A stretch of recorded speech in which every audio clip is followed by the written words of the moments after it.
Hola amigos televidentes, bienvenidos de nuevo a su programa Derecho y Más, Actualidad Jurídica. Estamos aquí como todas las semanas para traerles informaciones de interés para ustedes sobre el acontecer jurídico y social en nuestro país y el mundo. Y siempre para traerles informaciones que ustedes puedan engrandecer su cultura jurídica. Y estoy como siempre acompañado de mi querido amigo, licenciado Carlos Felipe. Carlos. Gracias, Rainiel. Saludos a todos los amigos fieles seguidores de este programa Derecho y Más, Actualidad Jurídica, la revista jurídica de la República Dominicana. Como siempre, presto a tratar con ustedes los temas más relevantes de la cotidianidad jurídica, del Poder Judicial, del conocimiento de las leyes y los casos que están en la palestra cada semana aquí en República Dominicana. Como siempre, presto también a orientar. Nuestro objetivo es orientar a la ciudadanía para que tengamos una sociedad más armoniosa, seguridad jurídica y que conozcamos de las leyes, la doctrina, la jurisprudencia para los fines de reclamar nuestros derechos ante los tribunales y ante las instituciones del Estado. Entonces, en ese sentido, Rainiel, comenzamos siempre con lo que es las preguntas que nos hacen a través de las redes sociales de Derecho y Más, Actualidad Jurídica. Dice ahí: buenas, ¿debe mi empleador pagarme preaviso, en mi caso 28 días, si yo como trabajador pongo el desahucio? Excelente pregunta sobre derecho laboral, porque muchas personas se confunden con relación a esta situación del preaviso. Evidentemente que hay que pagarlo, pero usted también debe de trabajarlo. Es decir, 28 días es que 28 días antes, si tiene más de un año ya de trabajo, un año o más de trabajo, usted tiene que poner en aviso a su empleador: mire, yo voy a dejar la empresa para que tomemos la medida del lugar a los fines de que vaya para quien va a ocupar ese puesto. Bueno, pero esos 28 días, claro que hay que pagarlo, pero también habrá que trabajarlo. Evidentemente que tiempo trabajado, tiempo pagado. Así tiempo es. No trabajado, pues también trabajo que no se paga. Entonces, la respuesta es que el empleado tiene la obligación, incluso hasta moral, de darle un preaviso a ese empleador si se va por cualquier razón, de 28 días cuando tiene más de un año, y trabajarlo, pero también tiene que cobrarlo, y el empleador tiene que darle una media jornada, me parece, cada semana, cuando ya está en preaviso, puso el preaviso el empleado. Y tú sabes que hay un elemento muy importante con este tema del preaviso: cuando el empleado ejerce el desahucio, o como comúnmente se le denomina, renuncia, ¿verdad? Así es. Y es que el empleador puede demandar al empleado por no haber cumplido con este preaviso. Puede demandarlo. Lo que pasa es que en nuestra costumbre judicial, jurídica, no se utiliza en la práctica. Yo he visto casos de demanda de empleadores por preaviso y de requerimiento de empleadores de cobro del preaviso. Incluso he visto casos donde hay empleadores que hacen retenciones sobre los derechos adquiridos de montos relativos al preaviso, que esa es una mala práctica, pero realmente lo están haciendo sobre la base de un derecho que tiene el empleador, de exigir al empleado que cumpla con ese preaviso, por el que puede incluso demandarlo. Pero como les decía, aquí no existe costumbre de que los empleadores demanden a los empleados por esa causa, porque primero, no es un monto representativo como para que una empresa esté gastando en abogados, en procesos, peleando con gente por ese tipo de situaciones. Y segundo, porque no se ha generalizado tampoco esa práctica de cobrarlo. Pero como tú dices, Carlos, y me parece muy buena recomendación de tu parte, hay una obligación, porque es una obligación legal, pero más que legal, también moral, de un empleado. Si tú te vas, óyeme, tú dejarle un puesto vacío, hay empresas que lo aguantan perfectamente y alguien le da el soporte hasta que aparece, pero hay puestos que usted dejarlo vacío le representa una pérdida para esa empresa. y representa una detención de los servicios o del funcionamiento normal de la empresa. Entonces, usted tiene la obligación de informarle con tiempo a ese empleador. No dije, no, mañana yo no vengo ya. Pero ven acá, usted está dejando un puesto ahí que le está dejando de producir esa empresa. Entonces, hay una obligación verdaderamente del empleado de informar con tiempo. Así es, Rainiel, explicar que el preaviso, una figura que se da precisamente cuando se ejerce desahucio. El desahucio lo puede ejercer tanto la empresa como el empleado. Es decir, si una empresa entiende que no quiere seguir con un trabajador en cualquier momento, no importa que tenga 20 años, 10 años, un año, pues puede decir, mire señor trabajador, usted ya prescindimos de su servicio sin alegar causa. Ahora, el empleador tendrá que pagarles, primero darle un preaviso y segundo, pagarle sus prestaciones laborales, evidentemente, porque no alegó causa. Así es. Por desahucio. Ahora, el trabajador también, y esto es lo que establece la diferencia con la esclavitud, es que puede en cualquier momento, en cualquier empresa, claro, decir, me voy. Así. Pero tiene la obligación también de dar un preaviso, es decirle 28 días antes al empleador que va a dejar el puesto de trabajo. Así es. Es una obligación que hay que, de un modo u otro, cumplirla. Así y es. déjame decirte, Carlos, hay una situación injustamente desigual entre los empleadores y los empleados. ¿Tú sabes cuál es? Que los empleadores, cuando desahucian a un empleado, ¿verdad? Cuando lo cancelan, como se le dice comúnmente, tiene que pagar el preaviso sí o sí. Y generalmente el empleado no lo trabaja el preaviso. Porque a veces no, la mayoría de los casos, el 95% de los casos, cuando tú le dices a un empleado, mira, vamos a dejar esto aquí, ya no vuelve más el empleado. No. O sea que el empleado no lo trabaja el preaviso. Pero el empleador está obligado a pagar ese preaviso. Así es. Entonces, en el caso de los empleados también dicen, no, yo no vengo, mañana yo no vengo, ya bye. Pero no lo trabajan el preaviso tampoco, pero no lo pagan. Entonces, hay una relación ahí injustamente desigual entre empleadores y empleados, que yo creo que en discusiones relativas a modificar el código de trabajo, eso debe discutirse también.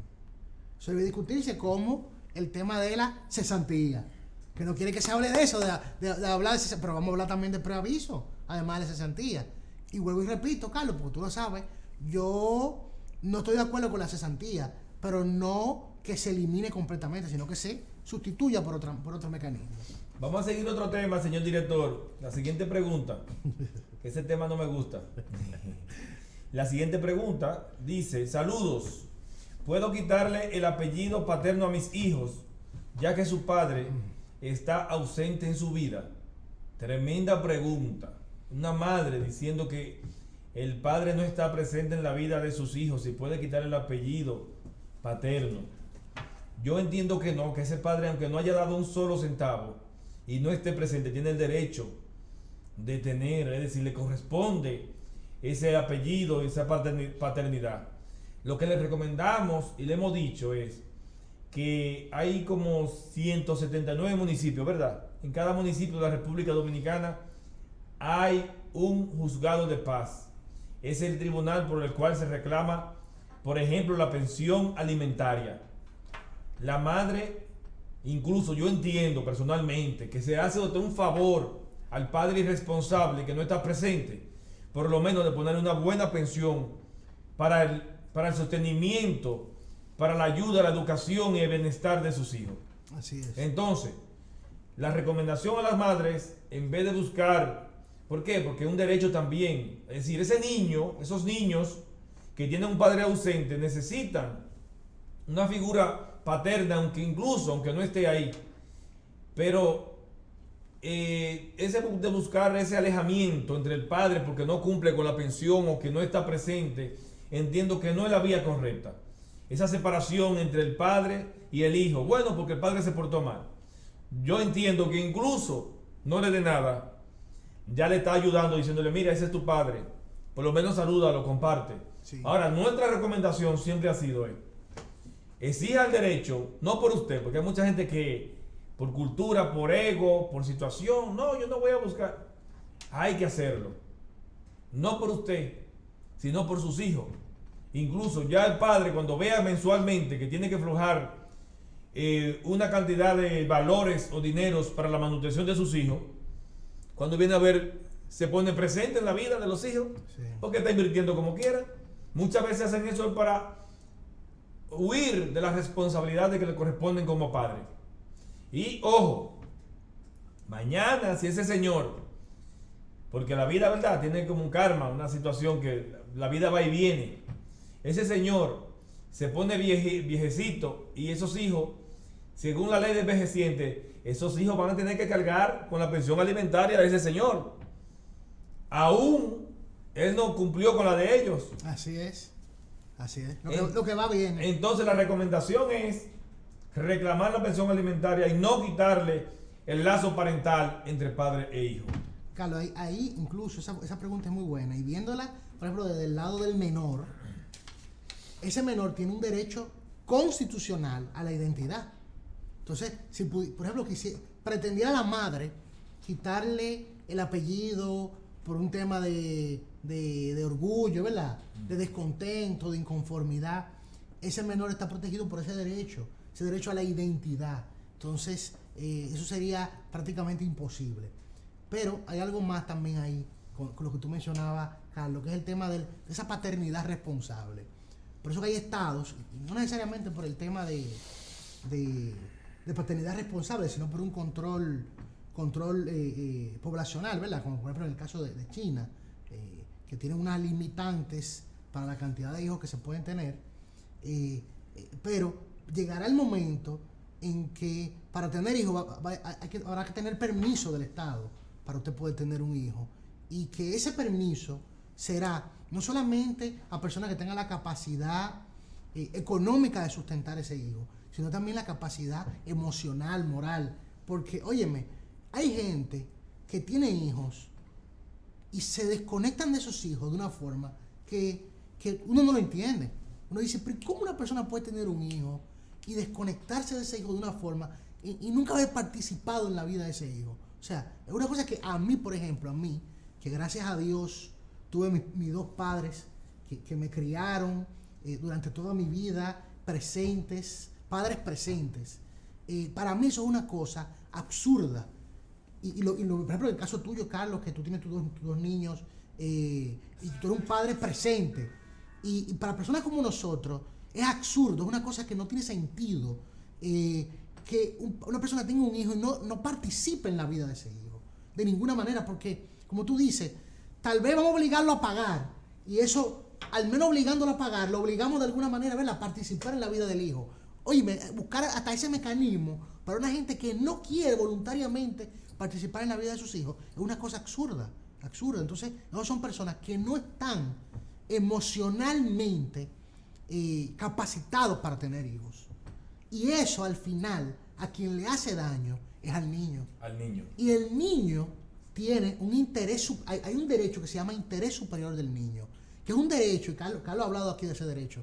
Ese derecho es tan importante ese derecho, que aplasta otros derechos. Se pone por encima de otros derechos. Que usted tiene derecho a ser padre. Sí, pero veamos a ver si usted tiene capacidad emocional de tener un hijo. No, usted no tiene capacidad emocional, no puede tener hijos, porque lo más importante aquí son los niños.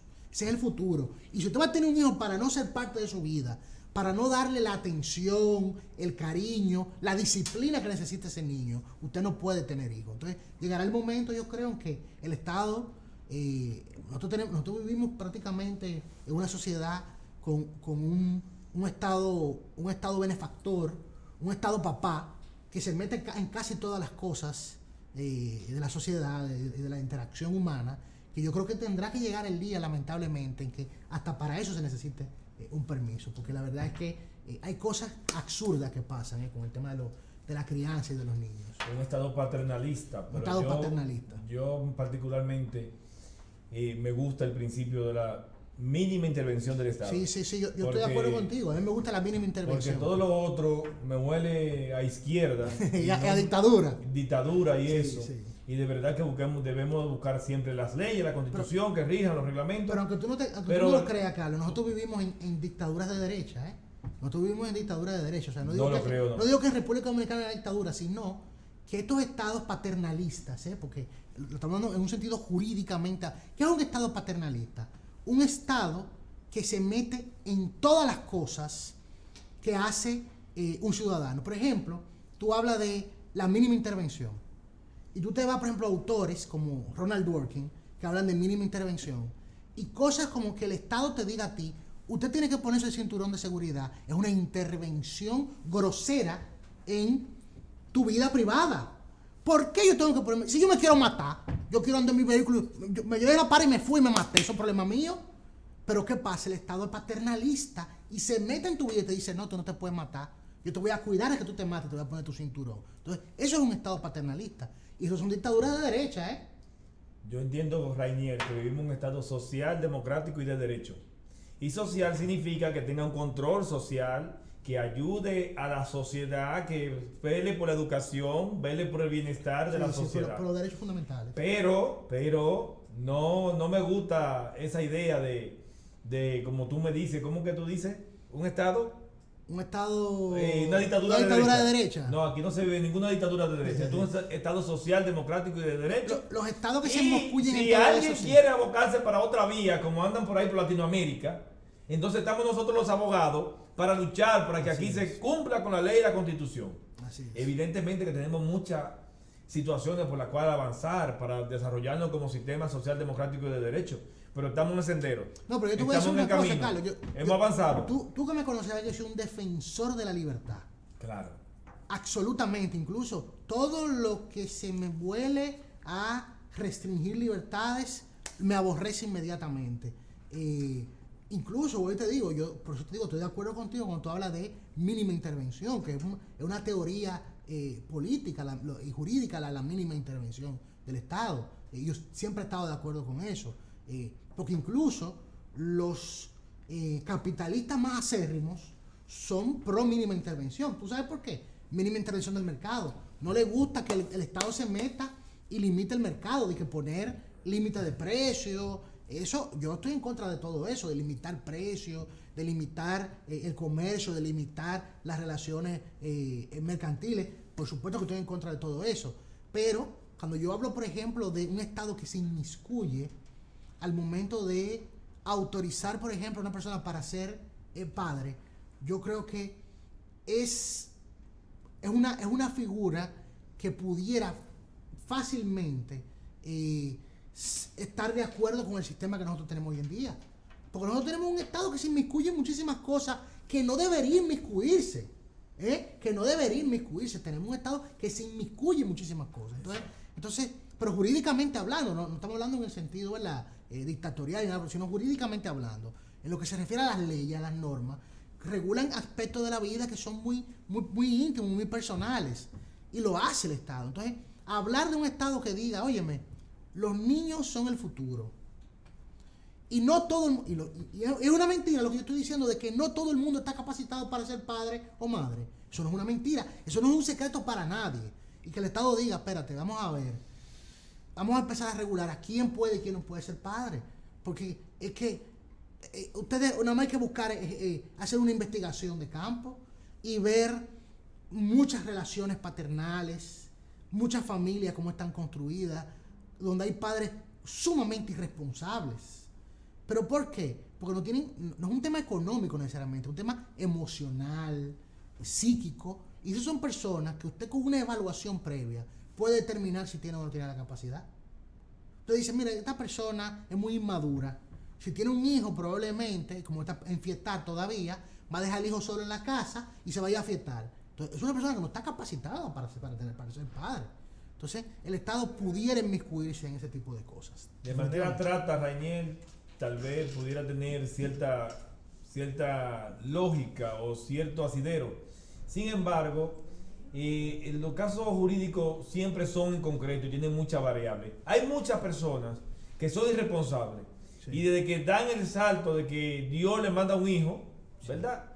Pues cuando viene a ver cambian totalmente, sí, y dejan el fiestar, hasta se ponen a trabajar, toman otra actitud. Eso es cierto. Entonces habría que ver muchos temas, pero de verdad que no está mal hacer estudio de ver cómo se puede fomentar una responsabilidad paternal responsable. Es decir, un asunto en cuanto a esto para que no todo el mundo que no pueda tener un niño lo tenga. Claro, Estoy de acuerdo totalmente con esa parte, que Así se pudiera estudiar, de ver cómo es factible para un ganar-ganar para la sociedad. Sí. Señor director, con la tercera pregunta y última, dice: buenas tardes, doctor. Mira, estamos en filiación esta tarde. Sí. Si declaro y crío un niño, el cual ya tiene 21 años, ¿puedo realizar una denegación de paternidad? Excelente pregunta. Realmente sí, muchas veces ocurre Sí, claro. que le declaran los niños a la hermana, a los familiares, y resulta como un vecino, y usted puede en cualquier momento demandar la denegación de paternidad por ante los tribunales de familia. Sí. Y eso es procedente, es un día a día en los tribunales. Si usted ha declarado una persona que no es su hijo, tanto como madre, tanto como padre, pues puede demandar en denegación de maternidad o de paternidad, y eso es totalmente válido. Solo acogen, porque si no tiene su ADN, evidentemente va a tener que pagar un ADN. Claro. Un ADN que oscila entre 15 y 30 mil pesos. Va a tener que pagar ADN, pero la demanda se la acogen sin más, se la pueden acoger esta demanda. La única diferencia que hace este caso es un cambio de tribunales. Mientras sea menor, serán los tribunales de menores, y ya automáticamente mayor de edad pasa, como tú decías, a los tribunales de familia. O sea que ahí hay solamente un cambio de competencia jurisdiccional. Definitivamente. Rainiel, felicitar al nuevo incumbente de Defensor del Pueblo, el señor Pablo Ulloa. Ha sido elegido por el Senado de la República conforme a las leyes y la Constitución, el Defensor del Pueblo. Hay una situación política ahí, de algunos partidos no están de acuerdo, otros sí, otra situación, pero nosotros aquí tenemos que establecer que el Defensor del Pueblo es conforme al artículo 190 de la Constitución, que establece y le da autonomía al Defensor del Pueblo. Tiene autonomía de independiente y presupuestaria. Sí. Y este Defensor del Pueblo viene a ser un contrapeso para el gobierno. ¿Para qué? Precisamente para cuando el gobierno abusa de derechos humanos, cuando abusa de situaciones o hay intereses difusos o colectivos de la ciudadanía, pues entonces el Defensor del Pueblo interviene. Por ejemplo, siempre lo hemos dicho aquí, las situaciones carcelarias de aquí no son humanas. Así es. Es un tema de Defensor del Pueblo. Las situaciones incluso de educación de algunas comunidades, esto es un tema de Defensor del Pueblo. Es como viene siendo como un contrapeso, una fiscalización del Estado en favor de la ciudadanía. Los temas de derechos de consumidor también pudieran estar en Defensor del Pueblo. Miren ahí al señor Pablo Ulloa, elegido por el Senado de la República para desempeñar el papel de Defensor del Pueblo de la República Dominicana. Esperamos un papel bien activo de este profesional, que sorprendentemente no es abogado, sorprendentemente, pero tiene estudios en sociedad y democracia. No, y aprovechando esta designación, Carlos, que así mismo, como tú dices, le damos la bienvenida al nuevo Defensor del Pueblo, y esperamos, ¿verdad?, de él un trabajo que hace falta en nuestro país para defender a los que menos pueden defenderse.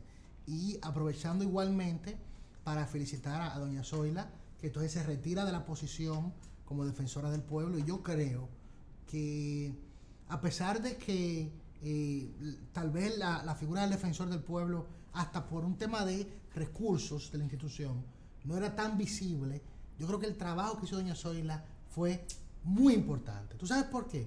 Porque primero, como primera defensora del pueblo, sentó las bases de lo que es la Defensoría del Pueblo hoy en República Dominicana, y de lo que deberá ser en la medida y ir mejorando cada vez, porque hay que reconocerle, por ejemplo, el trabajo que hizo con el tema de la Escuela de las Maravillas, que eso fue una guerra campal para defender ese patrimonio nacional.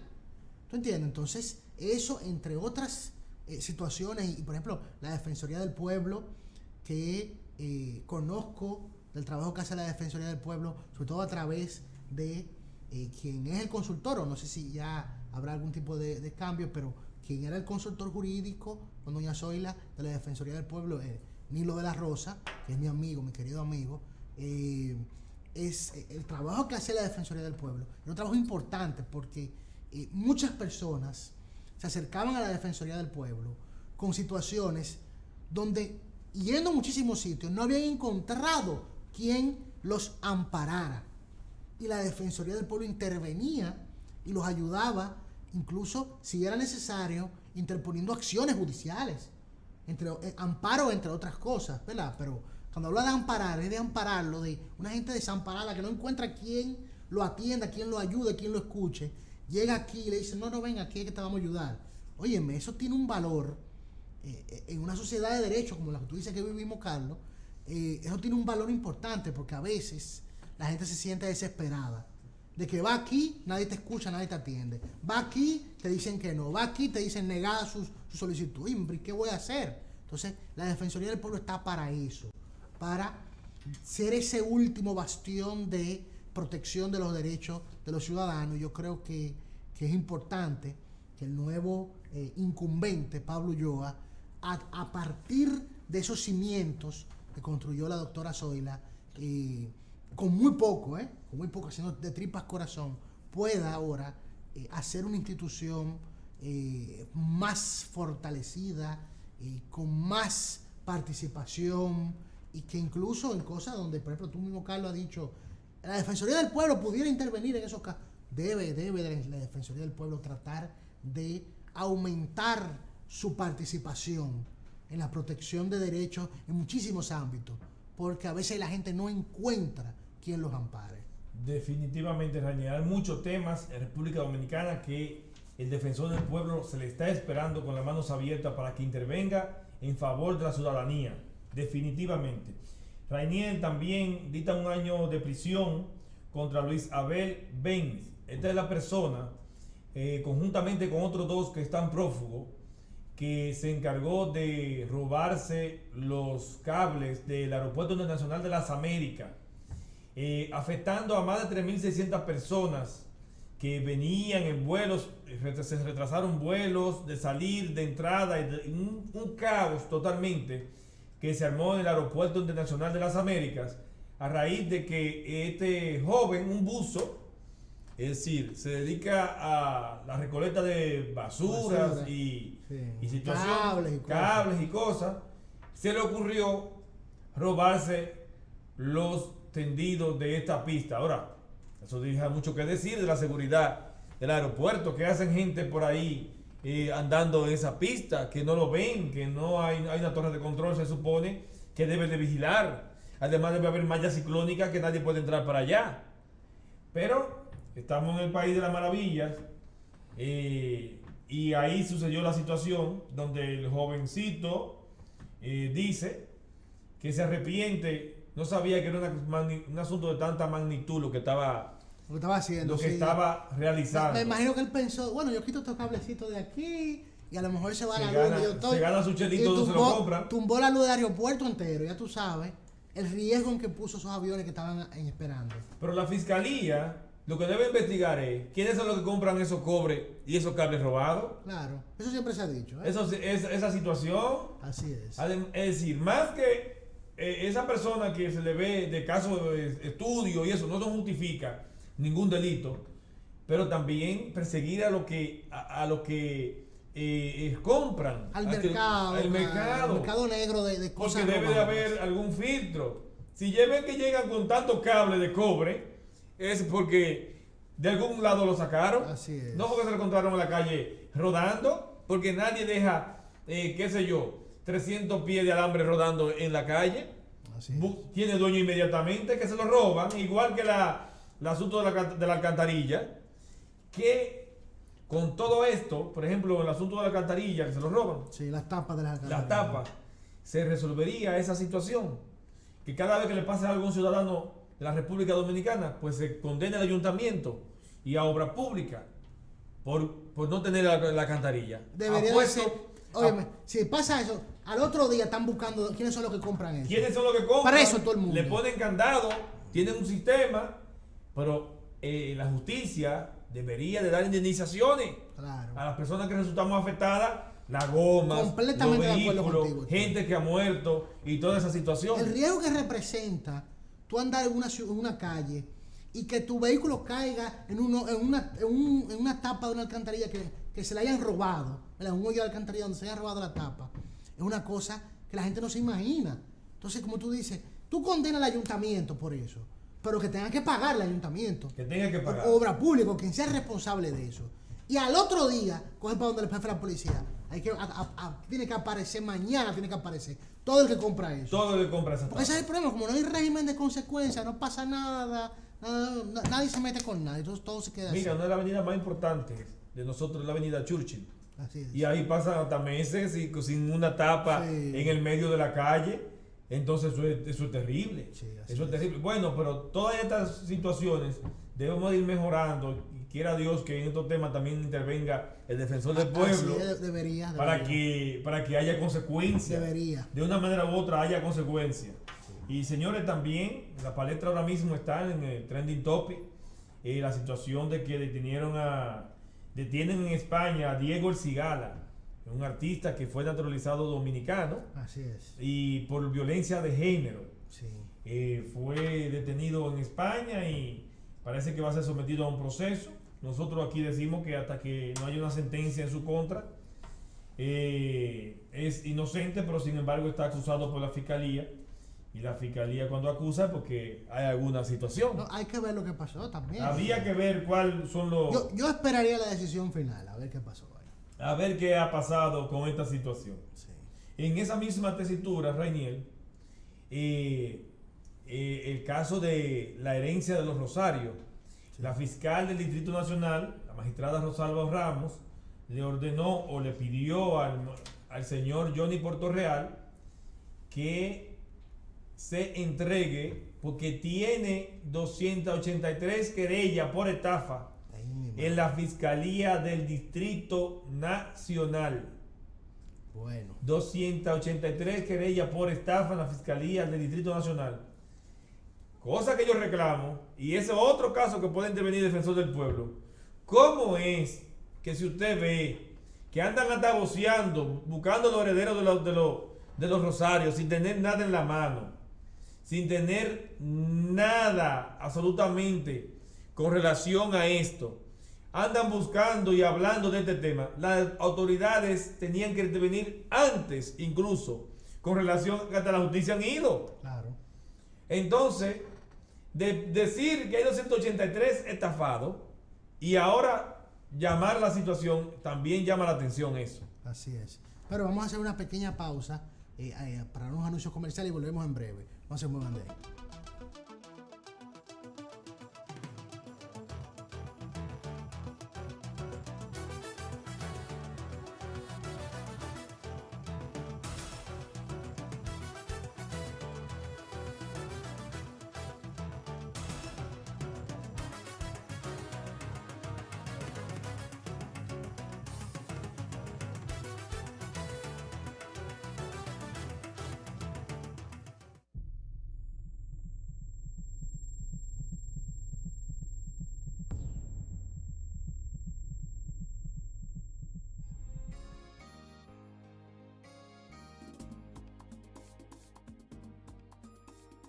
Estamos peinando el país a través del telecable.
Canal 6 VHF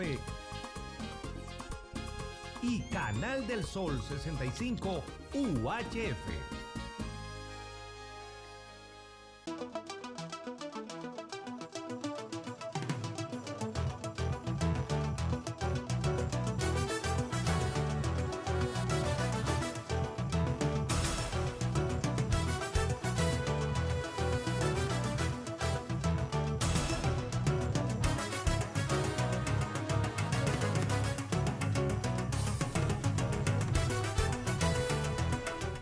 Volvemos a su programa de Derecho y Más, Actualidad Jurídica. Y antes de continuar con estos temas interesantísimos, unas recomendaciones de nosotros para ustedes. Primero, Mr. Zapato. Mr. Zapato es una tienda por departamento. Usted puede encontrar de todo: calzado, ropa para damas, caballeros y niños, electrodomésticos, colchones. Lo que usted necesita lo encuentra, porque es una tienda por departamento. Tiene dos tiendas, una en la Avenida Independencia, otra en la Avenida Isabel Aguiar, con de todo más barato.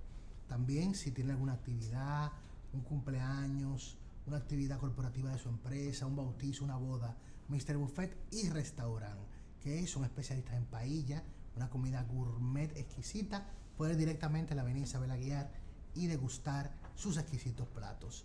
Y seguimos aquí con estos temas interesantísimos del acontecer, de la actualidad jurídica en nuestro país y el mundo.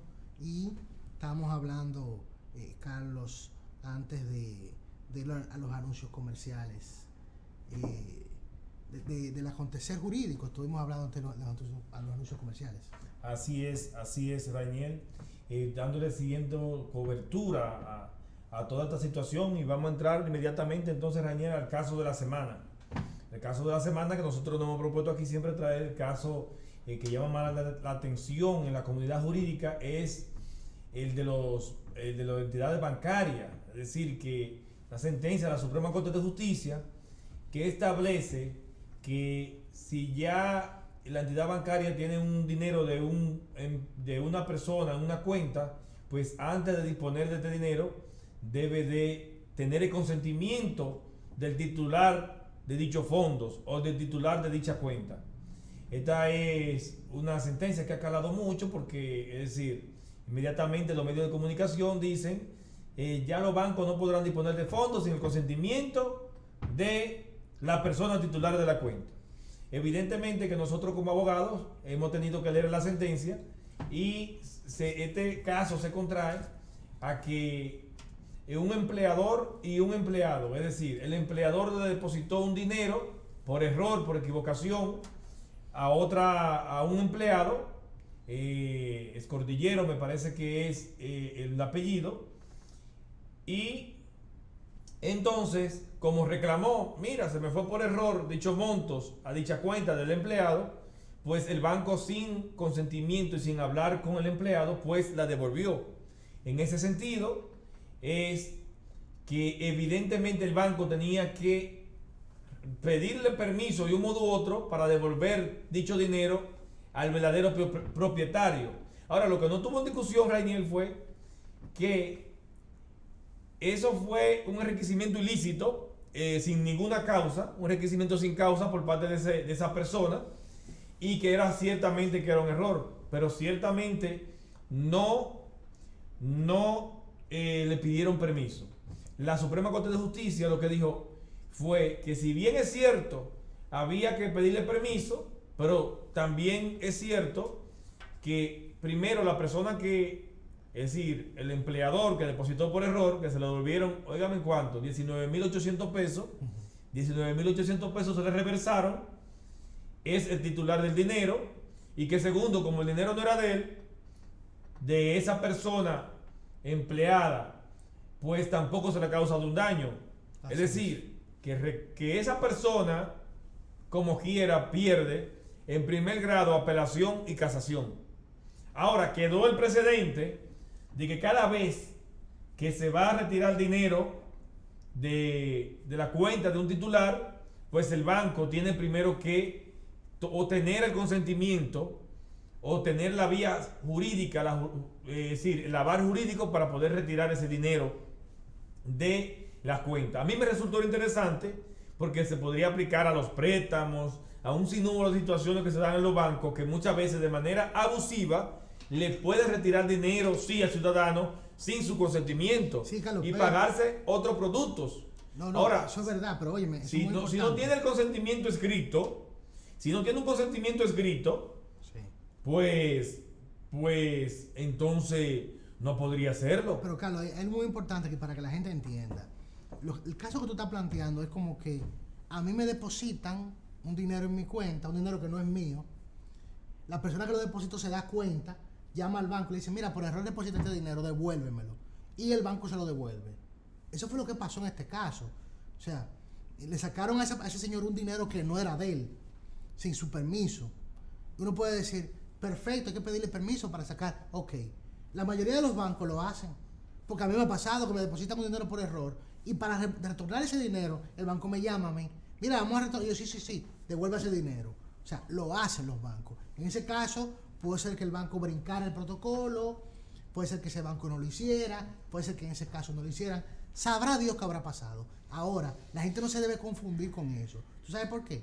Por los casos que tú estás planteando, el tema de préstamo y demás. Porque siempre los bancos han requerido autorización para retornar, para quitarle dinero a una gente de su cuenta. Pero tú sabes qué, la gente lo autoriza de antemano. Cuando tú le pides prestado un dinero a un banco, el banco te pone a firmar un contrato donde tú lo autorizas a retirar de cualquier producto dinero en caso de que sea necesario. Cuando tú tienes una tarjeta de crédito, el contrato de tarjeta de crédito le autoriza al banco a retirar de la cuenta temas de intereses, pagos atrasados, etcétera. O sea, la gente no se debe confundir con esto. ¿Por qué? Porque uno le autoriza de antemano al banco a retirar dinero en caso de que fuera necesario. Y lo hace, todos los contratos que la gente tiene con los bancos ahora mismo tienen esas autorizaciones, porque ya eso se utilizaba hace mucho. Pero hay algo muy importante que la gente tiene que tomar en consideración también. Los contratos con los bancos son contratos de adhesión. Si usted quiere acceder al servicio o al producto del banco, usted tiene que autorizar eso. Usted no tiene forma de que, sí, yo te voy a coger el préstamo, pero tú no me puedes retirar de la cuenta si yo no pago. No te van a prestar. Ellos te imponen sus condiciones. Entonces, realmente hay que reconocer que esta sentencia que ha generado tanta bulla, tanta gente, yo vi en las redes la gente celebrando, diciendo de todo de los bancos, esta sentencia no tiene nada nuevo. Jurídicamente no es para nada relevante. ¿Sabes qué salieron a decir los bancos, Carlos? Eso mismo, los clientes autorizan en sus contratos bancarios a hacer los retiros.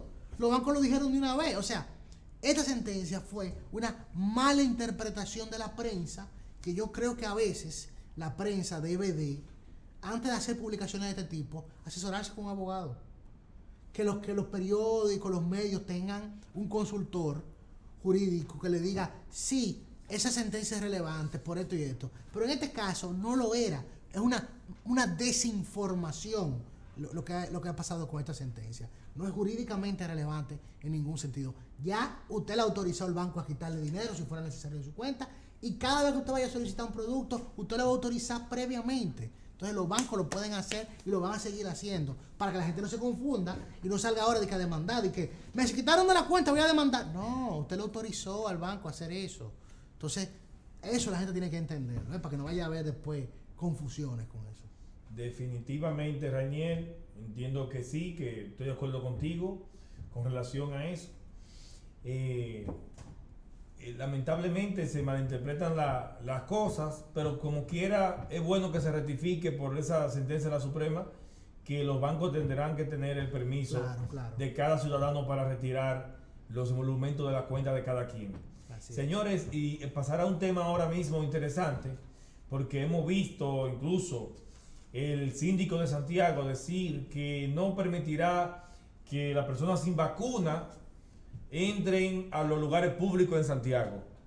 Ya incluso escuché que el Senado aprobó una resolución, una situación para eso mismo. Lo único, mi pensar es, mi opinión es, que hasta que no tengamos una ley sancionada por el Poder Ejecutivo, yo entiendo que medidas de esta magnitud no se deben de tomar, porque hay también, si bien es cierto, yo estoy de acuerdo con la vacunación y estoy de acuerdo con que incluso que se tome las medidas y que se obligue a los ciudadanos a vacunarse, porque un asunto del bienestar de la colectividad está por encima por el bienestar y los derechos individuales. Pero hasta que no hay una legalidad, no podemos nosotros caer en arbitrariedad.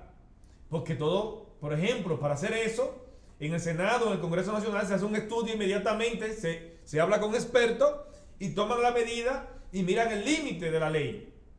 Pero cada síndico de cada pueblo no puede inventarse ahora que no, que tú no puedes entrar aquí, que no va a entrar a lugares públicos. ¿Tú imaginas que no permita a la gente que entre, vamos a suponer, a una escuela? O que no entre hasta un mismo hospital porque no tiene la vacuna, un ejemplo. O cualquier lugar público que necesite, que tenga que abastecerse de algún derecho, abastecerse de algún derecho que necesite, hasta un supermercado. Entonces se estaría violando ahí el libre tránsito de la persona, la integridad de la persona, la dignidad de la persona, sin tener ninguna legalidad. Porque ya si hay una ley, si hay un asunto, una ley sancionada por el Poder Ejecutivo que limita los derechos individuales, sí, pues entonces está justificado. Pero no nos podemos nosotros aventurar y porque por emocionalmente decir que no, porque la gente que no se vacuna y tomar medidas manu militaris. Es decir, nosotros no podemos entrar en más delincuente que el delincuente, es decir, sí, sí, haciendo arbitrario con medidas que todavía no han sido aprobadas por las autoridades. Ese es el llamado. Sí, esperar por ejemplo, o luchar para que las autoridades aprueben las medidas necesarias, sí, sí, sí, para lograr que todo el mundo se vacune, para mitigar esta situación tan grave que aqueja a la República Dominicana y al mundo. En el caso, por ejemplo, de los lugares privados, ya ahí hay una facultad, ¿verdad? Del dueño, propietario, sí, ¿verdad? De decidir. Que yo siempre lo decía esto en principio, yo soy pro vacunación y soy pro vacunación obligatoria incluso, con las excepciones que eso pudiera tener. Pero en el caso de la limitación de entrada a lugares, los lugares privados perfectamente pueden imponer las normas que yo entienda, ¿eh? Claro que sí. Lo que yo diga, aquí no entran la gente que no están vacunadas, pues es un derecho de, pues el dueño, usted no puede entrar a la propiedad privada sin la autorización del dueño. Entonces, si el supermercado le dice a usted que si no está vacunado no entra, es una prerrogativa del supermercado y es perfectamente válido. Lo único que para eso necesariamente tendrá que haber, bueno, un acuerdo colectivo entre todos los prestadores de servicios, etcétera, en todos los supermercados, porque si tú en un supermercado te dejan entrar sin vacuna y en otro no, entonces tú vas al que te dejan entrar sin vacuna. Claro. Si tú no estás vacunado, entonces ahí no habría ningún tipo de rigor. Tendría que haber un acuerdo colectivo, un contrato social, ponernos todo el mundo de acuerdo. Ahora, en los lugares públicos ya ahí es discutible. Como tú dices, yo en los lugares públicos tengo mis excepciones porque el lugar público tiene una connotación diferente. El lugar público yo soy parte dueño de eso y habrá que ver cómo mi derecho que yo tengo a ingresar a ese lugar público en que yo soy parte dueño está por debajo de esa limitación que se pudiera establecer a ingresar sin vacunarse. O sea, habrá que ver. Pero el tema de las vacunas, yo insisto, la gente debe vacunarse. Yo creo que los aprestos que ha hecho el gobierno en relación a esta vacunación, estos planes de vacunación que está haciendo, llevándole la vacuna a la gente a las casas, ha sido positivo. El gobierno ha avanzado de manera importante con la vacunación y haciendo estos planes, esta vacunación masiva, poniendo puntos de vacunación en diferentes sitios. O sea, ha sido muy positivo esto. Entonces, yo creo que el gobierno debe seguir con esa velocidad en la vacunación, porque si continúa así, la cantidad de gente vacunada será la que necesitamos. Porque evidentemente siempre hay un grupo que no se vacuna, que etcétera. Perfecto, pero si una cantidad mínima no afecta la inmunidad colectiva que necesitamos. Entonces, debe continuar la gente vacunándose. Definitivamente, Raniel. Definitivamente debemos seguir por ese sendero de la vacunación de la población. Ya yo me puse la primera dosis, ya me falta la segunda, que estamos casi en eso. Y invitamos a todos a tomar la medida por usted, por mí y por nuestros familiares. Así es. Rainiel, traerte también una sentencia relevante, que siempre traemos aquí una sentencia relevante del Tribunal Constitucional, y la sentencia que traemos para esta semana es la TC 0077/14, donde el señor Luis Ramón Mejía Rodríguez estaba viviendo, bueno, bajo una libertad condicional. Sí. Y la Suprema Corte de Justicia, ante la Corte de Apelación, en virtud de alguna supuesta falta que él cometió, pues le va a revocar la libertad condicional. Una situación como lo que pasó con Omega. Sí, sí. Pero ¿qué pasa? Que de un modo u otro, que no lo citaron, que no hubo una situación, porque es un problema entre familias por herencia. Entonces los mismos familiares que reciben las citaciones. El hecho es que cuando esto se va a recurrir a la Suprema Corte de Justicia, la Suprema Corte de Justicia le dice, hace relato del derecho, hace relato de lo que dicen las partes, pero ella falla en un solo párrafo diciendo, su recurso de apelo de casación no se corresponde con lo que establece el artículo 426 del Código Procesal Penal, que usted debe de tener tal o cual requisito. Lo mencionan ahí los requisitos que debe de tener. Evidentemente, Rainiel, que esa sentencia no está motivada. Y lo que se establece en esta sentencia es el principio de la debida motivación. Los tribunales, además de ese relato que hacen de la ley, de los principios, tienen que correlacionarlo con los hechos. De un modo u otro, hacer un análisis de cómo se corresponde con eso. Porque muchos tribunales, piensan que sencillamente con decir lo que dijo la parte querellante, más la parte imputada, o la parte demandante, más la parte demandada, y decir que el derecho dice esto. Y unos artículos de la ley. Y unos artículos de la ley, y decir, por ejemplo, en materia civil, ponen lo que dice totalmente la parte demandante. Después dice el decreto de defensa, y después le dicen, mire, como todo aquel que alega un hecho de justicia tiene que probarlo, y la parte demandante no lo aprobó, por eso se rechaza. Pero a ti te dijeron nada. Pero no solamente hay que evaluar esas pruebas. Tú tienes que decir que esa prueba no constituye esto, que aquella prueba, que la prueba que presentó no se relaciona con que no se suple la exigencia de tal situación del artículo 1382. Así y es. ¿Por qué esa prueba no y aquella prueba sí? Sí. Es decir, hay que buscar una correlación y no solamente un vaciado. Así y eso es lo que ocurre mucho en estos casos, que el Tribunal Constitucional desde el año 2014 mandó una idea. Pero más que eso, decirte que no obstante hay un magistrado que estaba ahí con un voto disidente, el magistrado, querido magistrado Hermógenes Acosta, nuestro profesor, dijo que no, que estaba bien motivado, que eso era la motivación. Sin embargo, otro magistrado dijo que no está, Lino Vázquez, decía que no solamente no está motivada la sentencia de la Suprema Corte de Justicia, sino esta misma sentencia, es decir, la misma sentencia que estaba hablando de la motivación, le faltaba motivación sobre todos los pedimentos que hizo el encartado, porque evidentemente estaba guardando prisión porque le fue revocada la situación. Claro. Entonces tenía que tomar carta en el asunto. El Tribunal Constitucional, la mayoría dijo, no, espérense, nosotros no estamos para eso. Vamos a mandarlo a la Suprema Corte de Justicia de nuevo, que decida nuevamente y que pueda hablar y que pueda tomar decisión con relación a la libertad de ese ciudadano. Así, en el recurso de revisión que hace el Tribunal Constitucional, ellos no se meten en elementos formales del caso, sino que ellos deciden sobre la constitucionalidad de los elementos planteados y lo devuelven para atrás para el tribunal del que vino. Definitivamente. Pero lamentablemente ya acá lo hemos llegado al final. Agradecemos todos estos temas interesantísimos que tú nos has traído, a los amigos televidentes que son los más importantes de este programa. Gracias por estar con nosotros toda la semana. Nos veremos la semana que viene. Hasta la próxima.